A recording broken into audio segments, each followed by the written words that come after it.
America చైనాల మధ్య ఇంకా టారిఫ్ వార్ ఘర్షణ ముదిరేలా కనిపిస్తోంది. స్టాక్ మార్కెట్ లో భారీ క్షీణత, డాలర్ ఇండెక్స్ సన్నగిలుతూ ఉండడంతో అమెరికా ఫెడరల్ బ్యాంక్ వడ్డీ రేట్లు తగ్గించవచ్చునన్న సంకేతాలతో బంగారం ధర ఇప్పట్లో తగ్గేలా కనిపించడం లేదు. పరిస్థితులు ఈ విధంగానే కొనసాగితే నేడో రేపో బంగారం ₹1,00,000 దాటడం ఖాయమే అనిపిస్తుంది.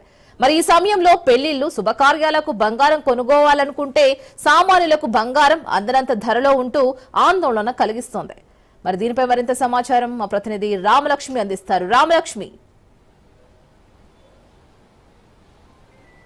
ఎస్ రీనా, గత 3 నెలల నుంచి కూడా బంగారం ధరలు పెరుగుతూ వస్తున్న తరుణంలో ఇప్పుడు మనం చూసుకుంటే కనుక ప్రస్తుతం మన హైదరాబాద్ నగరంలో గమనిస్తే కనుక 1,00,000కి చేరువలో అయితే చేరుకుంది. అయితే ఇటు ఇంటర్నేషనల్ ట్రేడ్ లో రిలేషన్స్ లో ఏర్పడిన తగాదాలు, అలాగే వీటిలో ఏర్పడిన మార్పుల కారణంగా కూడా ఇప్పుడు ఈ బంగారం ధరలు అనేవి ఇంతలా పెరుగుతున్నాయి. సో ప్రస్తుతం ఇప్పుడు ఈ బంగారం ధరలని ఎలా నడుస్తున్నాయి, ఇప్పుడు ఈ నెల తర్వాత ఎలా ఈ బంగారం ధరలు ఎలా కొనసాగే అవకాశాలు ఉన్నాయనే విషయాలని మనతో మాట్లాడడానికి మనేపల్లి జ్యువెలరీ షాప్ నుంచి మేనేజర్ ఉన్నారు.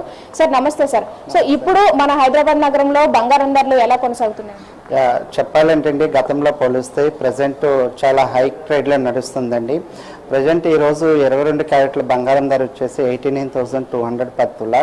అదేవిధంగా 24 క్యారెట్ వచ్చేటప్పటికి 98,700 నడుస్తుందండి. ఇదే ట్రేడ్ కనుక కొనసాగితే ఈ కమింగ్ అక్షయ తృతీయ నాటికి విపరీతంగా పెరగడానికి ఛాన్స్ ఉంది. ఇదే ట్రేడ్ కొనసాగుతూ ఇప్పుడు ప్రజెంట్ ఇంటర్నేషనల్ లెవెల్లో ఔన్స్ ధర వచ్చేటప్పటికి $3,320 ఉన్నాయి. ఈ విధంగా ముందు ట్రేడింగ్ కొనసాగితే ఇదే $3,300 ఔన్స్ ధర 3,400కి చేరుకోవడానికి అవకాశం ఉంది. ఈ కమింగ్ డేస్లో ఈ కమింగ్ అక్షయ తృతీయకి 1,25,000 అవుతుంది అనేది ఒక ఎక్స్పెక్టేషన్స్. ఒక మిడిల్ క్లాస్ పీపుల్కి బంగారం ధర కొనలేనంత, అందుబాటులోకి లేనంత హైక్లోకి వెళ్తుంది అనేది చెప్పుకోవచ్చు. అలాగే ఇప్పుడు సెల్లింగ్ ప్రైస్ అనేవి ఎలా నడుస్తుంది? Is a market buying and selling ఉంటుందండి. ప్రజెంట్ సెల్లింగ్ రేట్ వచ్చేటప్పటికి మనకి 98,700, ఇస్ అ బయింగ్ రేట్ వచ్చేటప్పటికి 97,000. ఓకే, 22 క్యారెట్ల బంగారం ధర వచ్చేటప్పుడు సెల్లింగ్ ప్రైస్ 89,200 ఉంది.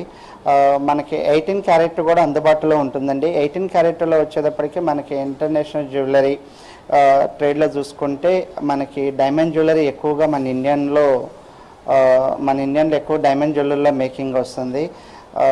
ఈ డైమండ్ జ్యువెలరీ వచ్చేటప్పటికి మనకి ఈరోజు ₹72,980 కొనసాగుతుంది. సో అంటే ఇప్పుడు